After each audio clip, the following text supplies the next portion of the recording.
नमस्ते बच्चों, मैं प्रीति संगानी सरस्वती ग्रुप ऑफ एजुकेशन जो आपकी ही एजुकेशन चैनल है उसमें आप सभी का स्वागत करती हूँ। बच्चों, पिछले क्लास में हमने इकाई तीसरी जरा मुस्कुराइए इसका अभ्यास किया था। वहाँ पर हमें बहुत सारे चुटकुले पढ़े थे और मैंने भी आपको चुटकुले सुनाए थे, याद है कि नहीं? यस, आज हम इस क्लास में हम अपनी इकाई 4 पुस्तक हमारी मित्र जो एक पत्र है इसका अभ्यास करेंगे। लेकिन उससे पहले क्या करेंगे?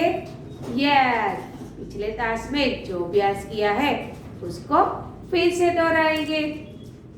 मैंने बताया था कि जीवन में हास्य का बहुत महत्व है। आज इस समय दुनिया में बहुत सारे दुख दर्द बढ़ गए हैं। लोग क्या हो रहे हैं? अपसेट हो रहे हैं। बहुत सारे लोग ऐसे हैं जो डिप्रेशन में चले गए। बहुत सारे लोग ऐसे हैं जो एक दूसरे से मिल नहीं पा रहे हैं। हर इंसान के पास वक्त नहीं है। स्ट्रेस बढ़ता जा रहा है, इसलिए हास्य कम होता जा रहा है। लेकिन जीवन में हास्य बहुत जरूरी है क्योंकि हास्य हमारा स्वास्थ्य अच्छा बनाता है। जो लोग हंसते रहते हैं, हर दुख को हंसते पी जाते हैं, उसका जीवन सुखमय रहता है, उसका आरोग्य भी अच्छा रहता है। हमने यह बात सीखी थी, है ना? क्योंकि हास्य क्या करता है? हास्य हमारे बहुत सारे दुख को कम कर देता है। बहुत सारे दुख दूर भी हो जाते हैं। यदि हमारी कोई बात हमें खटक रही है या कोई बात हमें दुख पहुंचाती है, अगर हम दूसरों के साथ उसको शेयर करेंगे, उसको बताएंगे तो हमारा दर्द कम भी हो जाएगा। और दूसरी बात कि हम अगर दूसरा इंसान हमारा मित्र है या तो हमारा संबंधी है तो वो हमें हंसाने की भी कोशिश करेगा, हमारे साथ हास्य से बात करेगा, तो क्या होगा? यह हमारा दुख दर्द कम हो जाएगा, है ना? तो जीवन में हास्य खूब जरूरी है। लेकिन मैंने यह भी बताया था कि जीवन को हास्यास्पद नहीं बनाना है। हंसते रहना है, मुस्कुराते रहना है, चाहे कोई भी परिस्थिति क्यों ना हो, हमें हंसकर उसका सामना करना है। इसलिए तो हम कई बार कभी मौका मिले तब हम YouTube पर या तो हमारी पेन ड्राइव पर लगाकर हम हास्य के नाटक भी देखते हैं और हास्य कलाकार के चुटकुले भी सुनते हैं, है ना? चलो, यह तो बात हुई इकाई तीसरी की। अब बात करते हैं हमारी इकाई चौथी, पुस्तक हमारी मित्र। अब यहाँ पर आपको यह इकाई का नाम पढ़कर ही पता चल गया होगा कि यहाँ पर क्या बात कही गई है ना? यस, यहाँ पर बताया है कि पुस्तक हमारा मित्र है। अब भला आप ये सोचेंगे कि वो कैसे हो सकता है? यस, जब कभी भी आप अकेले होते हैं तब यदि आप कोई पुस्तक पढ़ते हैं तो आप अच्छा फील करते हैं। और दूसरी बात, पुस्तकें हमें बहुत सारा ज्ञान देती है। बहुत सारी अच्छी अच्छी पुस्तकें हमारे ज्ञान को बढ़ाती है, इसीलिए पुस्तक हमारी मित्र है। हम उससे बहुत कुछ जानकारी प्राप्त कर सकते हैं और अकेले होते हैं तब वो हमारी साथीदार और भी बढ़ जाती है, क्योंकि उसमें हम दिलचस्पी दिखाए और पढ़े तो हमारा ज्ञान भी बढ़ता है और हमारा अकेलापन दूर भी हो जाता है ना? पुस्तकें हमें बहुत सारा ज्ञान देती है। अच्छी अच्छी पुस्तकें पढ़ने से हमारे ज्ञान में बढ़ोतरी होती है, हम अच्छे संस्कार भी सीख सकते हैं, हमारे मन को शांति भी मिलती है। इसीलिए बताया गया है कि पुस्तक हमारी मित्र है। अब और एक बात बताती हूँ, इसका साहित्य प्रकार है पत्र। यहाँ पर यह इकाई पत्र के रूप में दी गई है। अब आज तो SMS का जमाना हो गया है, व्हाट्सएप, ईमेल करते हैं लोग, है ना। अगर आप अपनी बात दूसरों को पहुंचाना चाहते हैं तो क्या करते हैं, व्हाट्सएप करते हैं या तो ईमेल कर देते। लेकिन पहले के ज़माने में क्या होता था, एक दूसरे को पत्र लिखते थे। पत्र लिखने का मजा ही कुछ और है। आज भी बहुत सारे लोग पत्र लिखते हैं। क्यों? क्योंकि उसमें हम बहुत सारा कुछ लिख सकते हैं, है ना। हम अपनी बहुत सारी बातें दूसरों के सामने प्रस्तुत कर सकते हैं। अब बता दें कि पहले पोस्ट कार्ड लिखा जाता था, वो इतना छोटा था। क्या था? इतना छोटा था पोस्ट कार्ड। पोस्ट कार्ड पर हम छोटी सी बात ही अंकित कर सकते थे। फिर अंतर्देशीय पत्र आता था जो हमारे ही देश में चलता है, ठीक है। हम अंतर्देशीय पत्र अपने ही देश में भेज सकते हैं। वहाँ पर हम पत्र से भी ज़्यादा लिख सकते थे। फिर बात करें चिट्ठी की, हम अपने हिसाब से एक बड़े से पेज में या तो 2-3 पेज में लिख सके, इतना पत्र भी लिख सकते हैं और उसको हम लिफाफे में डालकर भेज सकते हैं। तो यहाँ पर हम अपनी बात, छोटे से बात हो तो छोटे से पोस्ट कार्ड में, उससे ज़्यादा बात लिखनी है तो अंतर्देशीय पत्र में, और बहुत कुछ लिखना है तो अपनी खुद की हैंड राइटिंग में खुद अपने कागज में लिखकर लिफाफे में डालकर उसे भेज सकते हैं। लेकिन पत्र लिखने का मजा ही कुछ और है। हम वहाँ पर बहुत कुछ लिख सकते हैं और यहाँ तक कि लोग पत्र को संभाल कर भी रखते हैं, क्योंकि अपने मित्र ने लिखा होता है, बड़े भाई ने लिखा होता है, दादा दादी ने लिखा होता है, माता पिता ने लिखा होता है। तो हम संभाल कर भी रख सकते हैं कि उन्होंने क्या लिखा था, हमारे बारे में वो क्या सोच रहे थे, हमें कौन सी बात बताई थी, है ना। वो हम संभाल कर भी रख सकते हैं हमारी यादों के तौर पर। तो चलो यहाँ पर हम इस तास में प्रथम पाठ में हम पहले यह सीखेंगे कि पत्र कैसे लिखा जाता है, और पहले पेज जो हमारी इकाई है 4, उसके प्रथम पेज यानी कि पेज नंबर 17 पर उसके प्रथम पैराग्राफ की ही चर्चा करेंगे। लेकिन उससे पहले पत्र कैसे लिखते हैं उसके बारे में चर्चा कर लेते हैं। पत्र में पहला क्या होता है, तो हमारा पता यानी कि अपना पता। कहाँ पर लिखेंगे? दाहिनी ओर, ठीक है। पहले हम अपना पता लिखेंगे, जैसे कि मातृछाया, गोकुलधाम स्ट्रीट यानी कि गली नंबर 1, ब्लॉक नंबर 306। वैसे ही हमने मातृछाया पहले लिख दिया है। मातृछाया, गोकुलधाम सोसाइटी, गली नंबर 1, MG रोड, बम्बई, ठीक है। यह हुआ पता। फिर हम किस दिनांक को ये लिख रहे हैं, यानी कि कौन सी डेट पर ये पत्र लिख रहे हैं, तो उसकी दिनांक डालनी है, जैसे कि 25 जनवरी 2021। फिर बात आता है संबोधन, यानी कि हम किसे पत्र लिख रहे हैं उस हिसाब से हमें संबोधन करना पड़ेगा। जैसे कि हम मित्र को लिख रहे हैं तो प्रिय मित्र, फिर उसका नाम। यदि हम दादा और दादी जी को लिख रहे हैं तो क्या लिखेंगे? पूज्य दादाजी और पूज्य दादी जी। अगर हम अपने भाई बहन को लिख रहे हैं तो क्या लिखेंगे? बड़े भैया और बड़ी बहन, ठीक है। इस तरह से हम संबोधन करेंगे। फिर बात आती है अभिवादन की। तो यहाँ पर हम क्या कहेंगे कि मैं यहाँ पर सकुशल हूँ, आप भी वहाँ पर सकुशल होंगे, या तो सकुशल होगा या होगी। यह हमने अभिवादन किया है। फिर बात आती है पत्र लिखने का कारण, कि हमने क्यों पत्र लिखा है। जैसे कि आप यदि अपने जन्मदिन पर अपने मित्र को अपने घर पर बुला रहे हैं तो क्या लिखेंगे कि मेरा जन्मदिन है इसीलिए मैं तुम्हें यह पत्र लिख रहा हूँ कि तुम्हें मेरी बर्थडे पार्टी पर यहाँ पर आना है। फिर बात आती है पत्र का विषय वस्तु।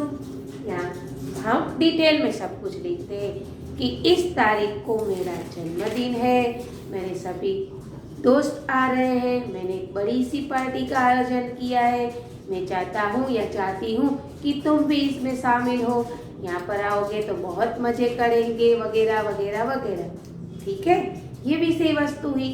हम क्या बात बताना चाहते हैं पूरा डिटेल हम यहाँ पर लिख सकते हैं। फिर अन्य समाचार, जब हम अपनी बात खत्म कर लेते हैं फिर क्या पूछते हैं, तुम्हारे घर पर सब मजे में होंगे। ठीक है, यदि दादा दादी को लिखा है तो क्या लिखेंगे, परिवार में आप सब सकुशल होंगे, मम्मी भाई बहन सब मजे में होंगे, मैं भी यहाँ पर मजे में हूँ। ठीक है, फिर समाप्ति क्या लिखेंगे, समाप्ति में क्या लिखेंगे, तुम्हारा मित्र या तो आपका आज्ञाकीन पुत्र। ठीक है, जिसको भी लिखा है उस हिसाब से हम नीचे समापन करते हैं और हमारा नाम लिखते हैं। तो आपको ये पता चल गया होगा कि पत्र के लिए कौन कौन सी चीजें आवश्यक है। एक तो अपना पता, कहाँ पर लिखेंगे ये सब, बाईं ओर। ठीक है, फिर दिनांक, फिर संबोधन, किसे पत्र लिखा है उस हिसाब से हमें संबोधन करना है।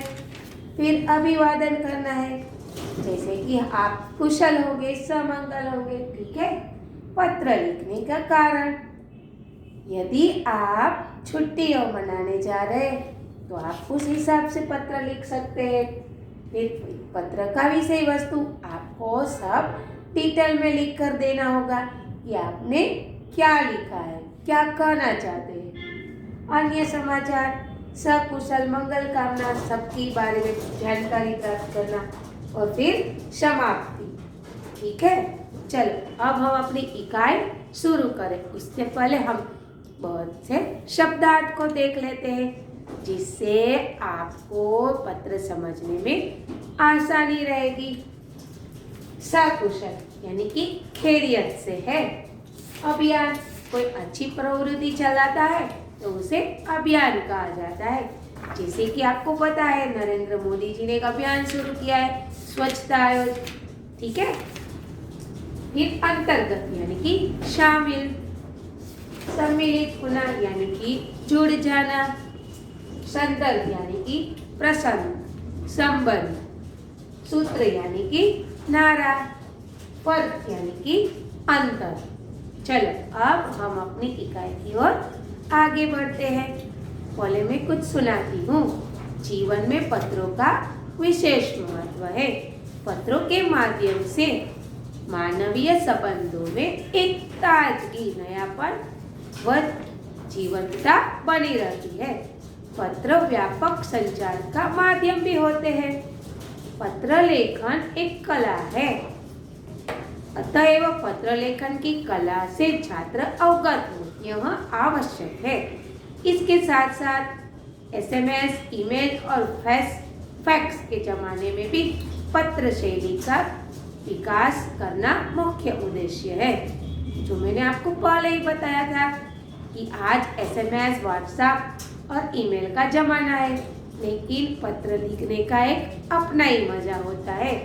और इस पत्र व्यवहार को जीवंत रखने के लिए आपकी किताब में यह इकाई दी गई है। चलो देखते हैं। पहले पत्र में लिखने वाले ने अपना पता लिखा है। 195 उमियानगर सोसाइटी, मुंद्रा, जिला कच्छ। कहाँ से लिखा गया है? कच्छ जिले के मुंद्रा गांव से, और उस पर उसका पता है 195 उमियानगर सोसाइटी। मैंने बताया थी पहला क्या लिखना है, अपना पता। फिर लिख दिया है दिनांक 4 अगस्त 2011। क्या दिया गया है? दिनांक दिया गया है। ठीक है, अब आएगा संबोधन। देखो किसने लिखा है, तो प्रिय मनोज, यानी कि लिखने वाले ने अपने मित्र मनोज को लिखा है। किसने लिखा है? लिखने वाले ने अपने मित्र मनोज को लिखा है, इसीलिए लिखा है प्रिय मनोज, नमस्ते, मैं यहाँ सकुशल हूँ। आशा है वहाँ सभी सकुशल होंगे। पिछले कई दिनों से तुम्हें पत्र लिखने का सोच रहा था। देखो, वो लेके आया अपना पता, फिर दिनांक, फिर संबोधन हुआ, प्रिय मित्र मनोज, प्रिय मनोज। फिर अभिवादन किया, मैं यहाँ सकुशल हूँ, आशा है वहाँ सभी सकुशल होंगे। अब पत्र लिखने का कारण बता रहा है। परंतु हमारी पाठशाला में वांचे गुजरात अभियान अंतर्गत कई प्रवृत्तियां चल रही थी, इनमें सम्मिलित हो गया था। देखो क्या कह रहा है वो लड़का कि हमारी पाठशाला में वांचे गुजरात का अभियान किया गया था। अभियान यानी कि क्या, मैंने अभी बताया, कोई अच्छी प्रवृत्ति, यानी कि यहाँ पर पुस्तक पढ़ने की बात की गई है। पुस्तक यानी कि पढ़ाई, पुस्तकों की पढ़ाई करने का एक आयोजन हुआ है, अभियान शुरू किया गया है। वहाँ बहुत सारी पुस्तकें होगी और बहुत से लोग उस सारी पुस्तकें लेकर उसकी पढ़ाई कर रहे होंगे, यानी कि उसको पढ़ते होंगे। मित्र, तुम भी वांचे गुजरात अभियान में सम्मिलित होंगे, ठीक है। क्या लिखा गया, तुम भी वांचे गुजरात अभियान में सम्मिलित हुए होंगे। देखो यहाँ पर कारण बता दिया गया, क्यों पत्र लिखा है इसने, क्योंकि उसकी पाठशाला में वांचे गुजरात अभियान शुरू हुआ है और वो उसमें सम्मिलित हो गया है। वो यह बताता है अपने मित्र को कि शायद तुम भी अपने इस अभियान में सम्मिलित हुए होंगे। अभियान के संदर्भ में राज्य सरकार ने भी एक सूत्र घोषित किया था, जो पुस्तक के मित्र वो मेरे भी मित्र। देखो अब वो अपने मित्र मनोज को बता रहा है क्या, कि इस अभियान के अंतर्गत राज्य सरकार ने क्या दिया था, तो एक सूत्र यानी कि एक नारा दिया था कि जो पुस्तक के मित्र है वो मेरे भी मित्र है। मैं आज तुमको पत्र के माध्यम से किताबों का महत्व के बारे में लिख रहा हूँ। आ गया कारण, क्यों लिख रहा है, क्योंकि वो किताबों का महत्व अपने मित्र को बताना चाहता है। किताबें हम सभी की मित्र है, वे हमें नया ज्ञान देती है एवं भले बुरे का फर्क बताती है। पूज्य गांधी जी ने कहा था कि पुस्तकें भी क्या करती है, पुस्तकें जीवन में के लिए साबुन का कार्य करती है। मन में जो अज्ञान है, अंधकार है, उसे मिटाकर ज्ञान का संचार करती है। देखो यह मित्र अपने मित्र को बताता है कि किताब क्या करती है, तो पुस्तकों से हमारा ज्ञान बढ़ता है। जो मैंने आपको इकाई की शुरुआत में यानी कि ताश के शुरू में यह कहा था, गांधी जी भी यह कहते हैं कि पुस्तक क्या करती है, तो कि हमारे मन के लिए साबुन का कार्य करती है। जिस तरह साबुन हमारे सर के मेल को दूर करता है, उसी प्रकार किताब क्या करती है, हमारे मन में जो मेल यानी कि अज्ञानता भरी है उसे दूर कर कर ज्ञान की ओर ले जाती है। तो बच्चों यहाँ पर हम रखते हैं, अगले ताश में यहाँ से आगे पढ़ाई करेंगे, लेकिन उससे पहले दोबारा इस ताश में जो अभ्यास किया उसे रिकॉल कर लेते हैं। इकाई नंबर 4, पुस्तक हमारी मित्र। इसका साहित्य प्रकार कौन सा है, पत्र। पत्र लिखना एक कला है। यहाँ पर पत्र के साथ साथ क्या कहा गया है, तो यहाँ पर पत्र के साथ साथ इस लड़के ने अपने प्रिय मित्र मनोज को कहा गया है कि हमारी पाठशाला में वांचे गुजरात अभियान शुरू हुआ है, जिसमें मैं सम्मिलित हो गया हूँ। ठीक है, ओके। फिर पुस्तकों के माध्यम से यानी कि किताबों का महत्व के बारे में लिखा है। किसने लिखा है, लिखने वाले ने अपने मित्र मनोज को। ओके, पत्र किस जिले से लिखा गया है? तो पत्र कच्छ जिले से लिखा गया है। पत्र किस दिनांक को लिखा गया है? तो पत्र 4 अगस्त 2011 को लिखा गया है। गांधी जी ने किताब के बारे में क्या कहा है? गांधी जी ने किताब यानी कि पुस्तक के बारे में कहा है कि पुस्तकें मन के लिए साबुन का कार्य करती है। इसका मतलब क्या होता है? इसका मतलब होता है कि मन में जो अज्ञानता है उसे दूर कर अंधकार को मिटाकर ज्ञान प्रकाश करती है। तो बच्चों, यहाँ पर हमारा ताश खत्म होता है। यहाँ पर मैंने आपको बताया कि पत्र लिखते वक्त कैसा ढांचा होना चाहिए। ठीक है, अगले ताश में फिर से इसकी चर्चा करेंगे और आगे की पढ़ाई करेंगे, यानी कि इस इकाई को आगे लेकर खत्म करेंगे। चलो, इसका एक स्क्रीनशॉट ले लीजिए जिससे आपको वर्कशीट लिखने में आसानी रहेगी। ठीक है, अगले ताश में फिर मुलाकात होगी। तब तक के लिए अलविदा। धन्यवाद।